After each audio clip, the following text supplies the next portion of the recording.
কি ভাবলাম ফটিকের মা আর কি হইলো আজকে শোতে।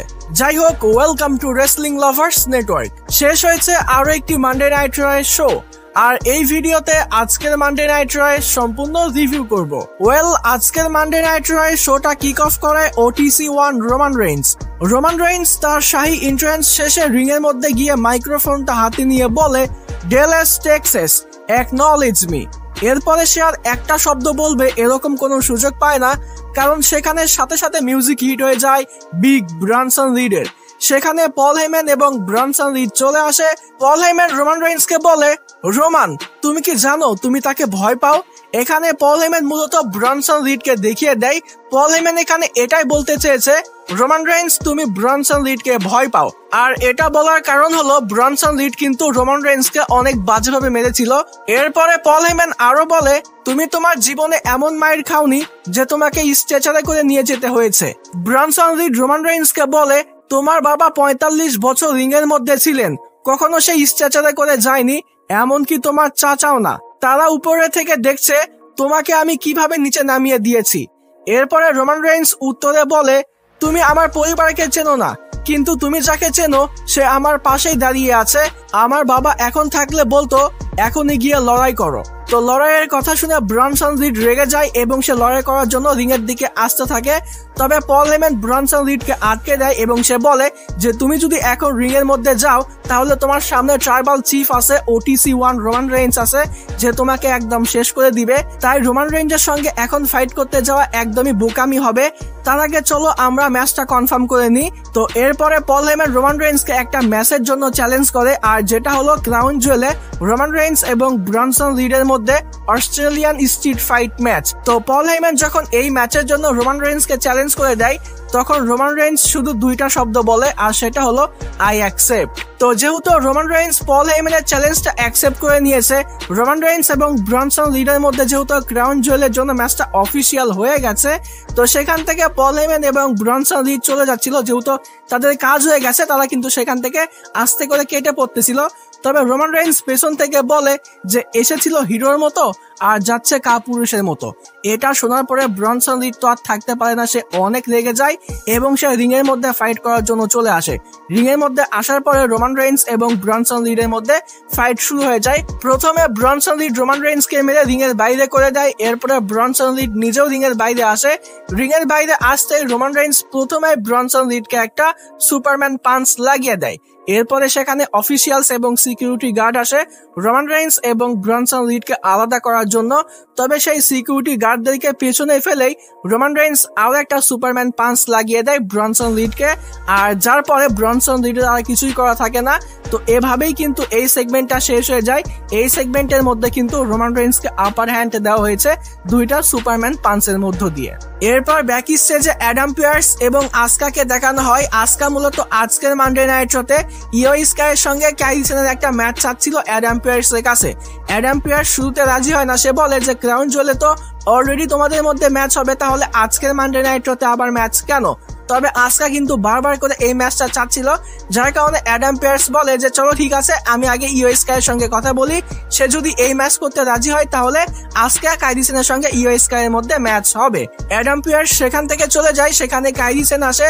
কাইলি সেন আসার সঙ্গে আসকা কাইলি সেনকে বলে যে আজকের মানডে নাইট শোতে তোমার এবং ইও স্কাইয়ের মধ্যে ম্যাচ হবে। তবে কাইলি সেন কিন্তু বলে যে না, আমি ইও স্কাইয়ের সঙ্গে আজকের মানডে নাইট শোতে ম্যাচের মধ্যে কম্পিট করতে পারবো না। যেটা শোনার পরে আসকা রেগে যায় এবং আসকা কিন্তু একটা থাপ্পড় লাগিয়ে দেয় কাইলি সেনকে। তো এখানে কিন্তু কাইলি সেন আসকার প্রেসারে এই ম্যাচ করার জন্য রাজি হয়ে যায়। এরপর আজকের মানডে নাইট শো প্রথম ম্যাচে কম্পিট করে ম্যাকজিন ডুপ্রি এবং বেকি লেন্স। এই ম্যাচের ব্যাপারে কি বলবো, নর্মাল একটা ম্যাচ ছিল। এই ম্যাচের মধ্যে বলা যায় পুরো ম্যাচেই বেকি লেন্স ম্যাকজিন ডুপ্রির উপরে ডমিনেট করে।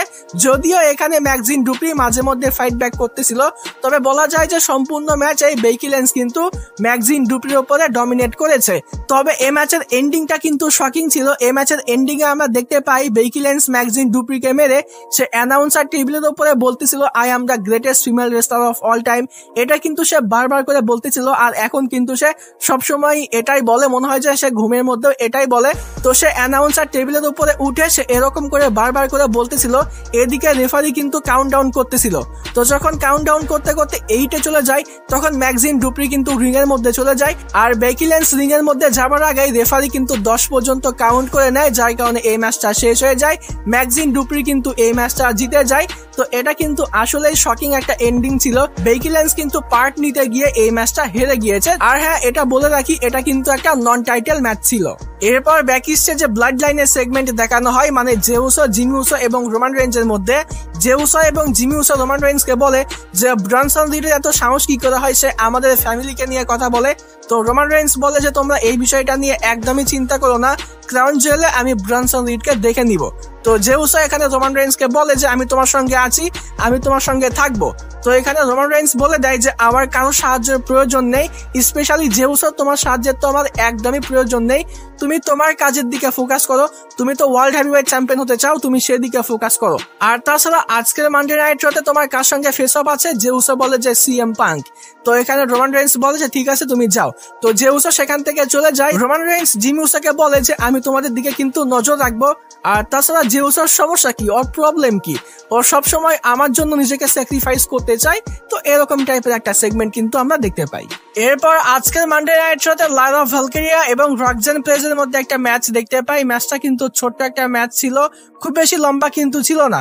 এই ম্যাচ চলাকালীন সময়ে রিং সাইডে রক্সেন প্রেজের হয়ে রাকেল রড্রিগেজ ছিল এবং সে কিন্তু এই ম্যাচের মধ্যে রক্সেন প্রেজকে বেশ ভালোই সাহায্য করেছে। অপরদিকে বেইলি যদিও এই ম্যাচের মধ্যে লাইরা ভ্যালকেরিয়াকে সাহায্য করার চেষ্টা করেছে, তবে তাতে কিন্তু রক্সেন প্রেজের উপরে তেমন কোনো ইফেক্ট পড়ে না। রক্সেন প্রেজ কিন্তু তার ফিনিশার হিট করে লাইরা ভ্যালকেরিয়াকে হারিয়ে দেয়। এরপর ব্যাক স্টেজে এজে স্টাইলসকে দেখানো হয়। এজে স্টাইলস এর মূলত একটা ইন্টারভিউ চলতেছিল। এজে স্টাইলস জন সিনাকে নিয়ে কথা বলতেছিল, তবে সেখানে জাজমেন্ট ডে চলে আসে ডমিনিক মিস্ট্রিও, ফিন বেলার এবং জেডি ম্যাকডোনা। তো এখানে ডমিনিক মিস্ট্রিও বলে যে দেখো তুমিও আমাকে হারাতে পারোনি, রুসেভও আমাকে হারাতে পারেনি, আমাকে কেউ হারাতে পারবে না, আমি স্টিল ইন্টারকন্টিনেন্টাল চ্যাম্পিয়ন। এরপর ফিন বেলার এবং জেডি ম্যাকডোনা এজে স্টাইলসকে বলে যে তুমি এবং ড্রাগন লি নাকি ট্যাগ টিম চ্যাম্পিয়নশিপের জন্য আমাদেরকে চ্যালেঞ্জ করবে। তো এরকম কিছু কথাবার্তা হয়। এখানে মূলত জাজমেন্ট ডে এজে স্টাইলসকে অপমান করে। তো এজে স্টাইলস কিন্তু বিরক্ত হয়ে সেখান থেকে চলে যায় এবং সে কিন্তু বলে যায় যে আমি অ্যাডাম পিয়ার্সের সঙ্গে এই ম্যাচের জন্য কথা বলবো। এজে স্টাইলস যাবার সময় ড্রাগন লি এবং পেন্টার সঙ্গে দেখা হয়ে যায়।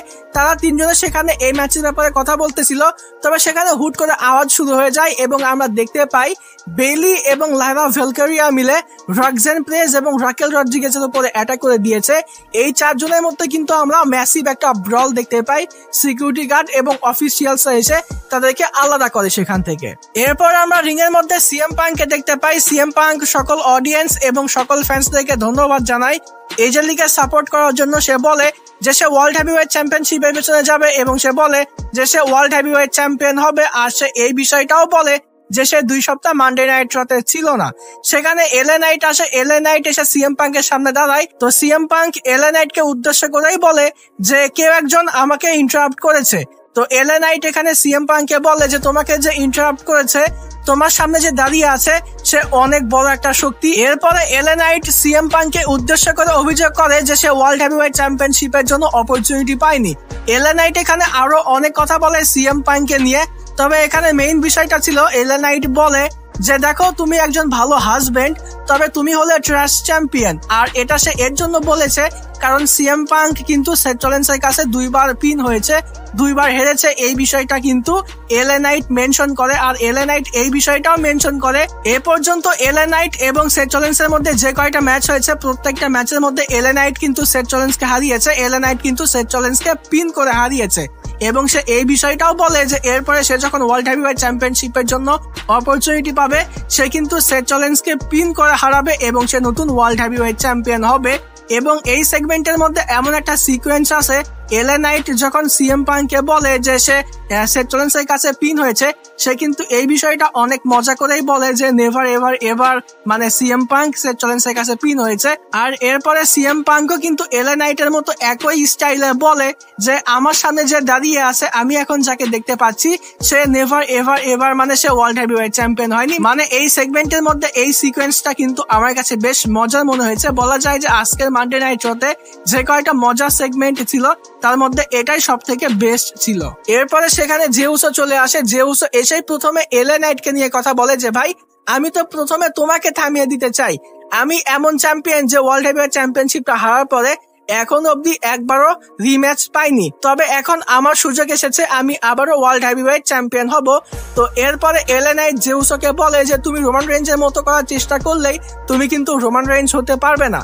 এরপরে এলএ নাইট জেউসকে বলে যে তুমি মনে করতেছো এখন তোমার সময়। এরপরে সে সিএম পাঙ্ককে বলে যে সিএম পাঙ্ক তুমি মনে করতেছো এটা তোমার সময়, না না এটা তোমাদের সময় নয়, এখন সময়টা আমার, আমি হব নতুন ওয়ার্ল্ড হেভিওয়েট চ্যাম্পিয়ন। এরকম সে অনেক কিছু বলতেছিল। এরপরে সেখানে জিমি উসো আসে। এলএ নাইট জিমি উসোকে নিয়েও কথা বলতে থাকে, যেটা কিন্তু জেউসকে অনেক লাগিয়ে দেয় এবং জেউসো কিন্তু এলএ নাইটকে একটা সুপার কিক লাগিয়ে দেয় এবং এলএ নাইট কিন্তু সুপার কিক হজম করে সে কিন্তু রিং থেকে পড়ে যায়। এরপরে জেউসো এবং সিএম পাঙ্কের মধ্যে কথা হয়। সিএম পাঙ্ক জেউসোকে বলে যে দেখো আমি জেউসোকে পছন্দ করি, আমি জেউসোকে ভালোবাসি, যেই জেউসো ট্যাগ টিম হিসেবে পারফর্ম করে, আমি লিটল রোমান রেঞ্জকে পছন্দ করি না। এটা শোনার পরে জেউসো কিন্তু অনেক রেগে যায়। মানে এখানে সিএম পাঙ্ক কিন্তু জেউসোকে লিটল রোমান রেঞ্জ বলে, যেটা বলার পরে জেউসো এবং সিএম পাঙ্কের মধ্যে হাতাহাতি লেগে যাবে। তবে জিমি উসো কিন্তু জেউসো এবং সিএম পাঙ্ক দুজনকেই বলে যে তোমার নিজেদের মধ্যে ঝামেলা করো না।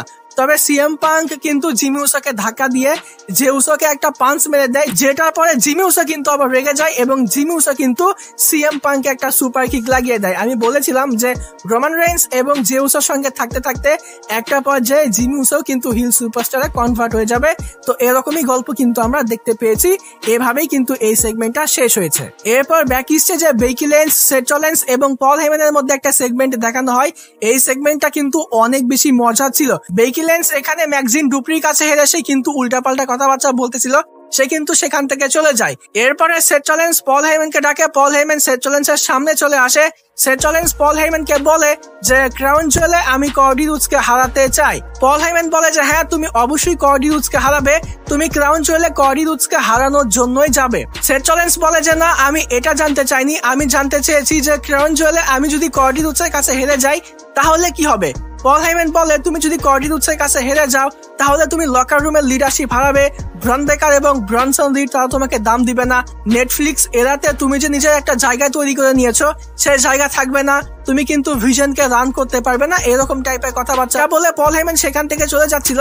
তবে সেথ রলিন্স কিন্তু পল হেমনের হাত টেনে ধরে এবং বলে যে পল হেমন আমি এটাও জানতে চাইনি, আমি জানতে চেয়েছি যে ক্রাউন জুয়েলে আমি যদি কর্ডি রুডসের কাছে হেরে যাই তাহলে তুমি কি করবে। তখন পল হেমন বলে যে তাহলে আমি ভেবে দেখবো আমি কেন তোমাকে পিক করলাম, আমি ভেবে দেখবো আমি কেন তোমাকে পিক করলাম রোমান রেঞ্জকে ছেড়ে।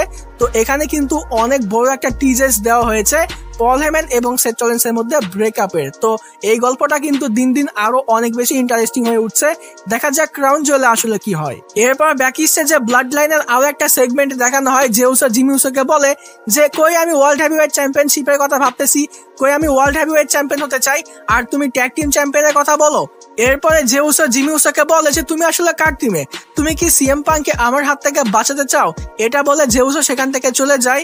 তো জিমি উসো কিন্তু রোমান রেঞ্জের উপরে রেগে যায় এবং সে বলে যে এই যে যা কিছু হচ্ছে, জেউসো যা কিছু করতেছে এটা কিন্তু তোমার জন্য করতেছে, তুমি কিন্তু জেউসোকে চেঞ্জ করে দিয়েছো। তুমি কি একটা কথা জানো, জেউসো তোমাকে পছন্দ করে না, আমি তোমাকে পছন্দ করি না। এরপরে রোমান রেঞ্জ জিমি উসোকে বলে যে জেউসো আসলে আমাকে পছন্দ করে, তোমাকে পছন্দ করে না, সে আমাকে পছন্দ করে, এর জন্যই সে ওয়ার্ল্ড হেভিওয়েট চ্যাম্পিয়ন হতে চায়, সে ওয়ার্ল্ড হেভিওয়েট চ্যাম্পিয়ন হওয়ার জন্য এতটা ডেসপারেট। তো এখানে কিন্তু রোমান রেঞ্জ এবং জিমি উসোর মধ্যে টেনশন দেখানোর চেষ্টা করা হচ্ছে, তবে এটা কিন্তু লম্বা সময় চলবে না।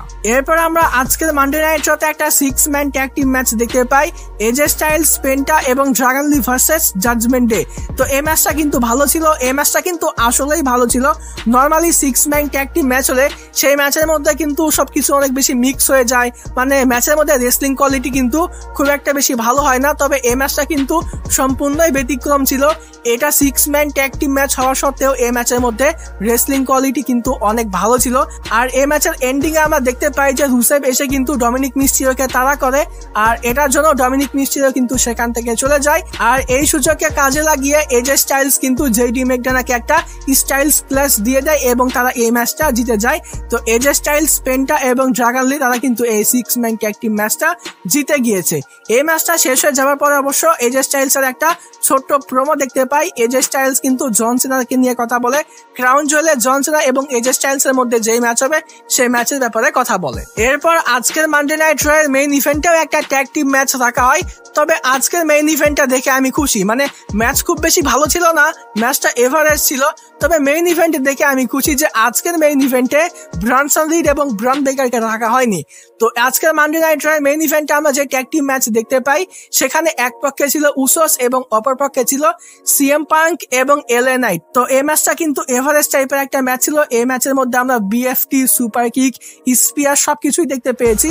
তবে এই ম্যাচের এন্ডিংটাও কিন্তু একটু মজা ছিল। এই ম্যাচের এন্ডিং এ আমরা দেখতে পাই যে সিএম পাঙ্ক কিন্তু জেউসকে জিটিএস লাগায় এবং সে পিন করবে তার আগেই কিন্তু এলএ নাইট সিএম পাঙ্কের থেকে ট্যাগ নিয়ে নেয় এবং সে কিন্তু সিএম পাঙ্কের জিটিএস লাগানো অবস্থায় জেউসকে পিন করে তারা কিন্তু এই ম্যাচটা জিতে যায়। তো এখানে ফিনিশার লাগালো সিএম পাঙ্ক আর পিন করলো এলএ নাইট। তো এলএ নাইট কিন্তু এখানে জেউসের থেকে একটা ছোটখাটো বদলা নিয়ে নিয়েছে, এরকমটা বলা যায়। তো ডিয়ার অডিয়েন্স, এই ছিল আজকের মানডে নাইট র রিভিউ ভিডিও ভালো লাগলে ভিডিওতে লাইক দিবেন, চ্যানেলে নতুন হয়ে থাকলে চ্যানেলটি সাবস্ক্রাইব করে দিবেন।